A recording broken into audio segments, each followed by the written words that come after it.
Battle of the heavens की पिछले episode में हमने देखा था सियो येन सेंट्रल प्लेन में एंटर कर गया था। एंटर करने के बाद वो स्पेक्टेटर्स एरिया में बैठता है, लेकिन जब वहां पर पहले दाओ जुन की एंट्री होती है सियो येन देखकर हक्का बक्का रह जाता है। ले जुनजी की एंट्री के बाद वहां जियान जुनजी आता है, पर जियान जुनजी को देखकर हमें पता चलता है कि जियान जुनजी ले जुनजी को ज्यादा पसंद नहीं करता है। अब आगे तो एपिसोड स्टार्ट होती है और हम देखते हैं जियान जुनजी जैसे ही वहां पर आकर अपना स्टांस लेते हैं, उस जगह पर तीसरे दाओ जुन की एंट्री होती है। ये दाओ जुन येलो स्प्रिंग पवेलियन का है। इसके यहाँ पर आते ही डार्क एनर्जी पूरी जगह पे फैल जाती है। क्वान जुनजी जो कि ले जुनजी का काफी अच्छा दोस्त लग रहा था, जियान जुनजी को ताना देते हुए कहता है, लगता है पिछले बार की खटास अभी तक मिटी नहीं है। यहाँ इन लोगों के आने से अरीना में ही बड़े बड़े डार्क पिलर्स खड़े हो जाते हैं और एक डेथ का गेट खुलता है, जिसके अंदर से क्वान जुनजी अपने डिसाइपल वांग चैन के साथ एंट्री लेता है। एंट्री लेने के बाद ले जुनजी क्वान जुनजी को ग्रीट करता है। रिस्पॉन्स में क्वान जुनजी भी इनको ग्रीट करता है, लेकिन फिर जियान जुनजी क्वान जुनजी को रिस्पॉन्ड करते हुए कहता है, मैंने उस बात को अभी तक नहीं भुलाया है। पिछले बार ले जुनजी ने मेरे डिसाइपल तांग यिंग के साथ उसके डिसाइपल फेंगचिंग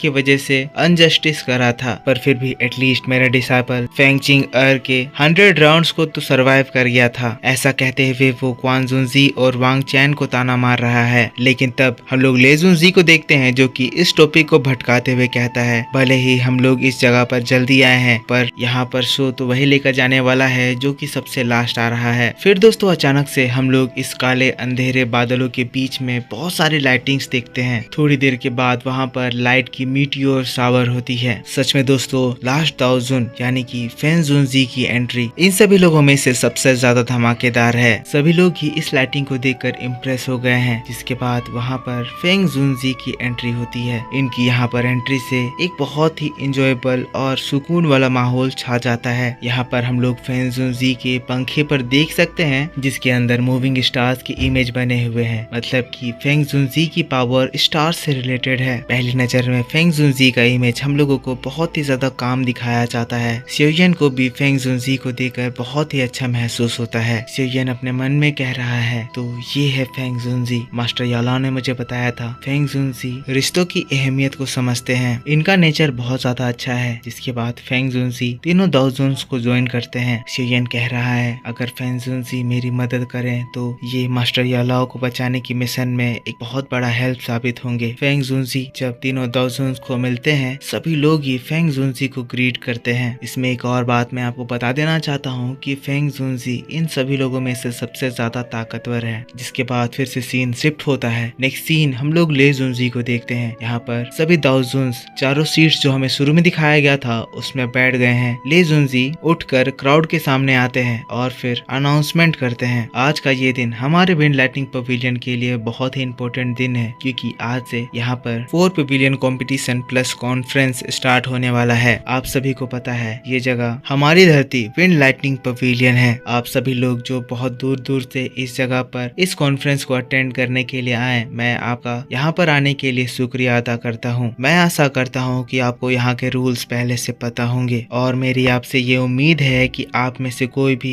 इस रूल को नहीं तोड़ेंगे। जिसके बाद सभी लोग विंड लाइटनिंग पवेलियन का जयकारा लगाने लगते हैं। ले जुनजी फिर से कहने लगते हैं, तो इस कंपटीशन में टोटल 53 कंटेस्टेंट पार्ट ले रहे हैं। रूल्स वही है जो कि हर 4 पवेलियन कंपटीशन में फॉलो किया जाता है। अगर कोई कॉम्पिटिटर अपने कॉम्पिटिटर के सामने सरेंडर करता है तो वो उसके ऊपर हमला नहीं कर सकता है। ये जो सिलेक्टेड 53 कंटेस्टेंट हैं, उनमें से फर्स्ट राउंड में सिर्फ 8 ही कंटेस्टेंट बचेंगे जो कि क्वार्टर फाइनल में जाएंगे। क्वार्टर फाइनल के बाद सेमीफाइनल में फिर से एलिमिनेशन होगा, जिसमें 4 कंटेस्टेंट सरवाइव करेंगे और फाइनल्स में 2 धुरंधरों के बीच में मैच होगा और जो इस मैच को जीतेगा उसको इस कंपटीशन का विनर घोषित किया जाएगा। अब मैं यहाँ पर पार्टिसिपेट करे सभी कंटेस्टेंट को अरीना में आने का इनविटेशन देता हूँ। इसकी बात खत्म होते ही तुरंत ही वहाँ पर बहुत सारे कंटेस्टेंट अरीना में एंटर करते हैं। यहाँ पर कंटेस्टेंट को देखकर क्राउड में हंगामा स्टार्ट हो जाता है। सभी लोग अपने अपने फेवरेट कंटेस्टेंट को सपोर्ट कर रहे हैं। जिसके बाद हम लोगों को 4 पवेलियन के जीनियसेस को दिखाया जाता है। ये 4 पवेलियन के जीनियसेस अरीना के साइड में बने हुए 4 लोकेशन में एंटर करते हैं, पर ये चारों जीनियसेस में से अभी भी एक जीनियस मिसिंग है, मिस फैंग, और इसके एब्सेंस से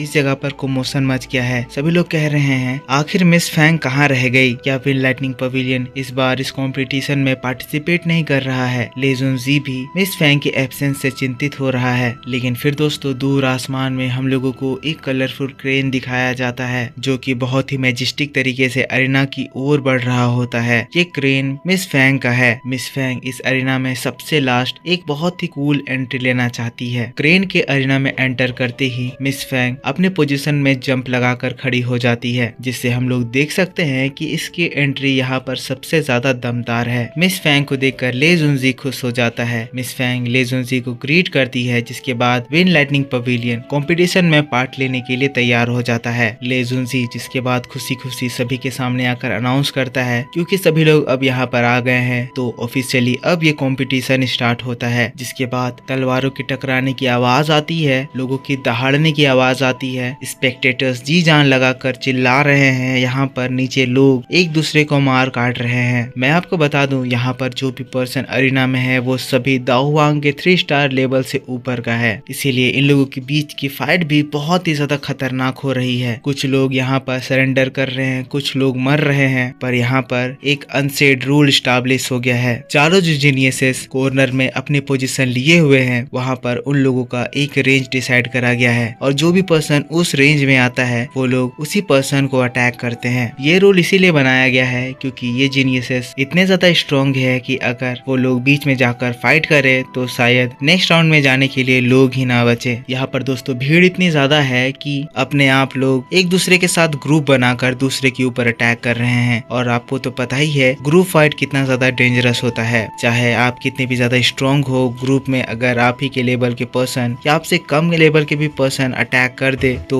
नंबर्स की वजह से आपकी हार निश्चित हो जाती है। अब इन फाइट के बीच में हम लोगों को 3 लोगों को स्पेशली पॉइंट आउट करके दिखाया जाता है। ये जो लोग हैं ये तीनों ही दाओ वांग के 7-8 स्टार लेवल पर हैं, जो कि अभी अभी जो मैंने आपको प्रॉब्लम बताया उसको टैकल करने के लिए ग्रुप बनाए हैं। जिसके बाद यहाँ पर बहुत ही भयंकर फाइट होती है। जीनियसेस भी अटैक करते हैं, जिसमें सबसे ज्यादा खतरनाक ये वांग चैन अटैक कर रहा होता है अपने ओपोनेंट जो इसके सामने फाइट करने के लिए आते हैं। ये इन लोगों को सरेंडर करने का भी मौका नहीं देता है, पलक झपकते ही जान से ही मार देता है। पर इस जगह पर सबसे ज्यादा स्ट्रॉन्ग मिस फैंग लग रही होती है। मिस फैंग इस जगह पर एफर्टलेसली फाइट कर रही है, वो बिना किसी एफर्ट को लगाए यहाँ पर बहुत सारे लोगों को मार दे रही है। सियो येन यहाँ पर बड़ी ही शांति से इस पूरे फाइट को देख रहा है। तो दोस्तों देखते ही देखते यहाँ पर नंबर्स ऑफ पीपल बहुत ज्यादा कम हो गए हैं। 4 पवेलियन के बाहर से आए लोग यहाँ पर बहुत कम ही दिख रहे हैं। ज्यादातर 4 पवेलियन के डिसाइपल्स ही इस जगह पर एक दूसरे से मार काट कर रहे हैं। वांग चैन जो कि पिछली बार कंपटीशन में बहुत पीछे रह गया था, इस बार बहुत ही डेडली अटैक्स कर रहा है। अपने सारे साथियों को लेकर वो इस बार मिस फैंग को टारगेट करता है। ये लोग ग्रुप बनाकर मिस फैंग के ऊपर अटैक करते हैं, पर मिस फैंग जो कि अपनी आंखों को बंद करी हुई है इन लोगों के अटैक्स को बहुत ही आराम से डॉज करने लगती है। लेकिन थोड़ी देर के बाद मिस फैंग भी अपनी आंखों को खोलते हुए अपने डेडली अटैक्स स्टार्ट करती है और थोड़ी देर में ही मामला इसी जगह पर रफा दफा हो जाता है। हम लोगों को मिस फैंग का एक बहुत ही शानदार पावर का प्रदर्शन दिखाया जाता है। सभी लोग हैरान हैं कि मिस फैंग आखिर अभी किस लेवल पर है। वांग चैन जो कि अपने साथियों के साथ मिस फैंग के ऊपर अटैक करवाया था, बेचारा मिस फैंग की ताकत को देखकर घबरा गया है। वो पेड़ के पीछे से छुपकर मिस फैंग को देख रहा है। मिस फैंग जो कि बहुत ही प्राउड सभी लोगों को चिढ़ाते हुए कह रही है, तुम लोग मुझसे फाइट करने के लिए क्वालिफाइड नहीं हो। और दोस्तों बस इसी बात के साथ बैटल ऑफ द हेवेंस का ये एपिसोड भी इस जगह पर खत्म हो जाता है। आगे की जो आने वाली फाइट है वो इंटरेस्टिंग होगी, जिसकी वीडियो मैं आपको बहुत ही ज्यादा डिटेल में कल सुबह 7 बजे इसी चैनल में अपलोड कर दूंगा। आगे आपको काफी कुछ बताना है जिससे ये कहानी अब नया रुख लेगी। मैं होप करता हूँ कि आपको ये वीडियो पसंद आया होगा। पसंद आया है तो इसको एक लाइक जरूर कर देना। कमेंट करके बताना कि आपको ये वीडियो कैसा लगा। अगर आपने पिछला एपिसोड नहीं देखा है तो उसको जाकर जरूर देखना। चैनल पर न्यू हो या अभी तक सब्सक्राइब नहीं करा है तो चैनल को सब्सक्राइब करके बेल आइकन ऑन कर लेना, ताकि जब भी मैं वीडियो डालूं तो आपको सबसे पहले पता चल जाए। तो मैं मिलता हूँ आपसे नेक्स्ट वीडियो में, तब तक के लिए take care, bye bye and thanks for watching.